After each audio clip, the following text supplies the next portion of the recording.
It's the holiday season, so I figured my gift to you guys this year is a timeline week, which is a gift to myself as well since I get to clear all these movies off of my hard drive.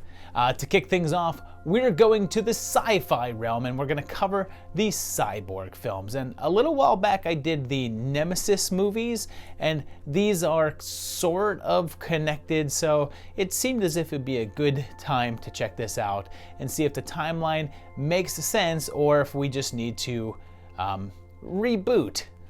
This kicks off back in 1989 with Cyborg from Albert Pyun, the same guy who made Nemesis. An opening voiceover tells us that society collapsed and then a plague struck and we're in the future. They say that a scientist is still alive, trying to find a cure, and we meet Pearl, who's on the run from an evil gang, led by Fender Tremolo, who doesn't want a cure to be found. Pearl is rescued by the OG Predator himself, and she reveals that she's actually a cyborg, and JCVD's character is described as a slinger. They never say what that is, but the director's cut says that they're hired warriors who escort people out of cities and protect them from the pirates. If Fender's outfit looks familiar, it's because it's been repurposed from the Masters of the Universe movie and the character of Blade. Van Damme's character, who, by the way, is named Gibson Rickenbacker, of the New England Rickenbackers, I assume, teams up with a young woman also named after instruments since she's Nadie Simmons. And he has flashbacks to his life with a woman who Fender killed and is only interested in vengeance. And you remember how I said that Fender's outfit was from MOTU? Well, lots of stuff in this film sort of is, and some places actually call this movie Masters of the Universe 2 Cyborg. And there's a persistent story that this was supposed to be a sequel to that film, and that's partially true. Pyun was hired by Canon Films to make a Masters sequel and a Spider-Man movie, and they built a bunch of sets and costumes for both, with the intention was to shoot them at the same time, or back to back. However, Canon lost both licenses due to their financial troubles, and they were canceled. In an effort to recoup the money they had already spent on the sets, Pyun wrote this script using fragments of some other concepts that he had, so don't go looking for parallels to He-Man or anything, because the script and story don't really derive from it or anything. While fighting the pirates, Fender discovers that his dead girl's little sister is part of their crew now, and one of Fender's guys is played by Ralph Mueller, and his character's name is Brick Bardo. That should sound familiar if you're a Doll Man fan, and that film was also by Pyun, and this is clearly not the same character. In fact, you'll also find a Brick Bardo in Pyun's Alien from LA, Blood Match, where the character's played by Tom Matthews, Radioactive Dreams, Deceit, and a few others, but they're always different characters. It was a tribute to a cameraman friend named Joe Bardo, who used Brick as his stage name. Gibson is captured and crucified with spikes through his hands, which I guess is also something Pyun likes to do because he also did that to his hero in Sword of the Sorcerer, and is saved by Nadie. He then faces off against the pirates and has a one-on-one with Fender, who wounds Nadie, eliciting some top-notch facial expressions. But Gibson Rickenbacker stabs Fender Tremolo and kicks him onto a meat hook and wins. Pearl makes it to Atlanta where they're working on the cure. It's strange, but I feel he's the real cure for this world. Yeah, who needs science and stuff? It's all about kicking people. So there's no date given so far, as we just know we're in the future. 4 years later, in 1993, Cyborg 2 Glass Shadow was released, although Pyun wasn't involved, and we'll discuss that a bit later. It starts with a crawl telling us that it's 2074 and Earth is in the middle of a corporate war, and cyborgs are now commonplace, and they're developing cyborg prostitute bombs filled with an explosive called Glass Shadow. One of them is Kashella Reese, played by Maleficent in one of her very first roles, and she's trained by Casey Jones. Meanwhile, we see a tag for another cyborg that lists her date of manufacture as 23674012, which doesn't really make any sense, unless they're suggesting that timekeeping is just totally different here. We get flashbacks to the first film talking about Pearl, and Reese is told to find herself a hero, but it doesn't tell us how long ago that was. It's treated as if it were a long time ago, though, so it's likely this is several decades after the first film. So that presumably took place in the mid-2000s, like 2040 or 50 or so. Cash and Colt team up and end up on the run, helped by a mystery voice named Mercy. But her corporate heads seem to be interested in the fact that Cash ran out. They recruit creepy Billy Drago to hunt them down, as well as a rival cyborg named Chen, and after a couple of confrontations, they're able to electrocute her. They meet up with Wildcard, who's just Bob the Goon, and Colt and Cash fall in love, and Mercy is revealed to be Curly, as he peeks in on them having sex in a scene that I think is supposed to be romantic. It's a guy boning a sex bot while an old man looks on, and there's all this sweeping piano music.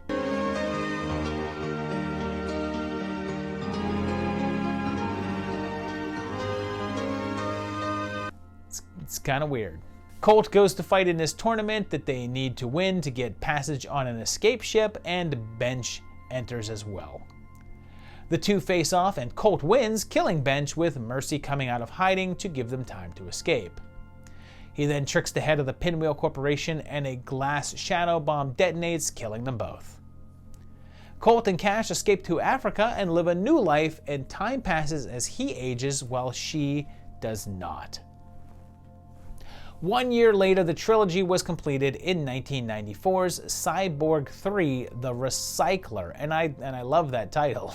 I feel like we're gonna get some hot action scenes of robots going around separating plastics and glass and putting things into proper bins. The opening says that it's far in the future and the corporations are gone and the cyborgs are all being hunted down, and they say that cyborgs have been around for 200 years, which would put us around 2250 or thereabouts. And the human skull, Richard Lynch, is here, as is this rock formation that very clearly looks like a penis. His companion is Jocko, played by remake Leatherface, who is also Zangief, but then remake Loomis shows up as Lord Talon, and then there's this beggar here played by Kato Kalin, and if you know that name, congratulations, you were alive during his 15 minutes. This was actually before the OJ case, and at this point he was still a struggling actor living in his guest house. But then it gets weird because Cash shows up, recast now, and goes to a doctor and says that Colt died, and the doctor was unaware, so it happened recently. So there's no way this can be 200 years or so after the last one. Colt was in like his early 30s in 2074, and when we saw him at the ending of the last movie, he looked really old, like say 100. So let's just say 70 years passed, and this is 2144, and it turns out that Cash is pregnant. And the doctor is surprised, but not as surprised as someone should be after discovering that a robot is having a baby. So she's sent to find a cyborg doc named Evans while Llewellyn hunts her.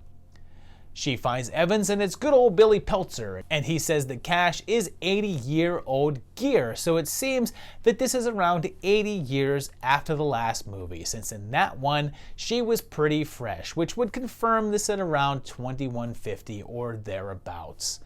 That's a bit at odds with the 200 years comment from earlier, although I suppose on this version of Earth they invented the cyborgs in the 1950s, and this is just like a revised history. They find a cyborg town called Sci-Town. Really? I would think advanced AI would be more creative than that. And the greatest American hero is here, as is the OG Thing. And there, Evans helps her sort of give birth. The recyclers invade and steal the baby, and oh geez, okay. The Jocko cyborg is given an online activation date of 4/2/2198, which makes no sense. If we assume that he was activated even recently, even if this is 2198, That puts 124 years between the second film and this one. If we're saying that Colt died recently enough for it to be a surprise to that doctor, he had to have died within, I don't know, the last year or two. Even on the odd chance that he was supposed to be like 18 or something in the other film, he would have had to have lived to be like 140 years old at the time of his death. But wait, it gets weirder. It's said that he was activated in 2198 and then went on a bunch of rescue and medical missions, like 1,000+ missions. So he's been around for a while. This isn't 2198. But then, hold on, he was stolen by Llewellyn in 2148? What? He was stolen 50 years before his activation? Did they just reverse those two numbers? How did that slip by with no one pointing it out? Are they just counting time backwards now? Here's what I'm going with because it's the only thing that makes sense. He was activated in 2098 with a 0, 24 years after the first film, and was stolen in 2148, which is somewhat recently. So that would match up with Cash being called 80-year gear and not make my head explode. They get the baby back, and there's a big showdown between the cyborgs and the recyclers, with both sides taking losses, and Cash guns down Llewellyn, and the baby is safe, heralding a new era. Now, here's where this gets a little weird, because that was it for the Cyborg series, but it kind of wasn't. We actually have to rewind to 1993, the same year as Cyborg 2, and check out Knights. The opening tells us that it's another time and place, and that there's cyborgs that prey on humans, and the main bad one is Ed Harley, who wipes out little Nia's family. It then jumps 10 years, and she's now grouped with a bunch of farmers, and we find out that there's only 20 cyborgs left, but they're planning to take over by collecting the blood of 10,000 humans. And why is this one here? Well, it's by Albert Pyun, and he made it as a loose sequel to Cyborg. It's said that the film actually began as a sequel, but somewhere along the way became its own thing, but is set in the same world as those films. Jack Death pops in shortly, and when adult Nia is trapped by them, she's saved by Whistler, because you know, if you're making a sequel and you can't get Van Damme back, you just bring on the guy who wrote Highwayman. So it's told that the cyborgs ran out of fuel, and the way to keep them going is through processing human blood, so it seems like this would take place a good deal after Cyborg 3, and Gabrielle and Nia team up. He trains her how to fight, and she's able to put those skills to use, but they're soon captured. Nia escapes and challenges the cyborgs to a fight and takes on their guy Ty, who's actually Fender Tremolo, but he's a different character here, a human, and she kills him. Everyone flees, and she takes out David, finding her long-lost baby brother in the process. She then makes her way through the camp while Gabriel repairs himself, but a mystery cyborg called the Master Builder kidnaps her brother and escapes, saying he'll be waiting at Cyborg City. Gabriel kills Job, and they head off to try to find her brother, and it ends on a cliffhanger, and there were plans to make this a trilogy, but it didn't do that well, so plans were scrapped. There's no real date given to compare this to, but it's been quite a while since the ending of Cyborg 3 then, so I would imagine another 200 years or so possibly. So I'm just going to go ahead and say around 2350 for lack of any physical evidence. Pyun returned to his saga in 1996 with Omega Doom, and once again an opening voice tells us that the humans and cyborgs fought a big war, and says that on the last days there was a robot called Omega Doom, and it's someone who's used to being a futuristic robot, and he's shot in the head while a nuclear bomb goes off. In this time frame, the bots have taken over and the humans are scarce. Omega Doom is here, and he encounters several gangs of droids that are usually opposed to each other in the same area. They have a tentative truce while trying to locate weapons to use against the humans to wipe them out, and one of the gangs is run by Marco here, and the other is a more sophisticated form of cyborg called the ROMs. OD takes Marco out, which causes his gang to want to work with him, led by Shannon Weary. He makes a deal with them to locate the guns, arranging a 50-50 split, but then he makes the same arrangement with the ROMs. And yeah, if that sounds familiar, it's because this is basically a remake of Yojimbo, coincidentally in the same year that had another modern remake with Last Man Standing. Omega starts to whittle down the gangs, and eventually they track down the weapons, forcing a final confrontation with Blackheart, the leader of the ROMs, and he turns the town over to the bartender. He says that the humans aren't even coming for them and are too busy rebuilding their world, and he heads back out to wander the Earth. So, here's the thing. Based on the situation of the cyborgs and humans, I think this is actually before Knights. In that one, there were very few cyborgs left, and fuel was a real issue, which doesn't seem to be a concern here. I believe that this is after Cyborg 3, as the bots are enduring their new age and have pushed humans to the brink of extinction. And here, we see them starting to regain control. And that trend would continue into the next film. So, I'm going to go ahead and place this 100 years after that and 100 years before Knights to allow those civilizations to grow, and put this in 2250. Currently, Pyon is trying to continue the franchise himself, either by making a full-on remake or a new entry in the series, but he's been trying to for about 10 years, so it's unclear if this will ever actually happen.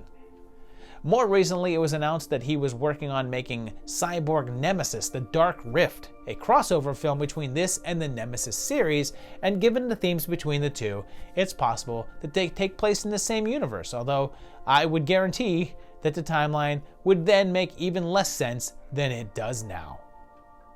So there you have it, 5 movies that I guess sort of fit all in the same continuity they can, and the timeline is okay. It's definitely not very concise, but it's not terrible. Like, there's not a ton of blatant contradictions. There's a couple of weird dates that don't make a lot of sense, but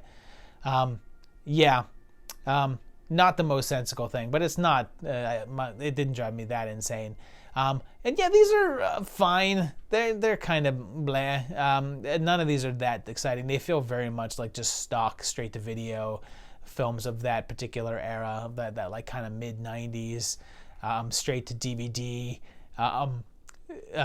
staples movies. The action's kind of dull. There's a lot of wandering around in the desert, a lot of that. So yeah, I wasn't crazy about them, but they weren't terrible. If you've seen these and enjoy them, tell me down below what you've thought of them. Give me your comments about this series in general. If you've never even heard about it, let me know that.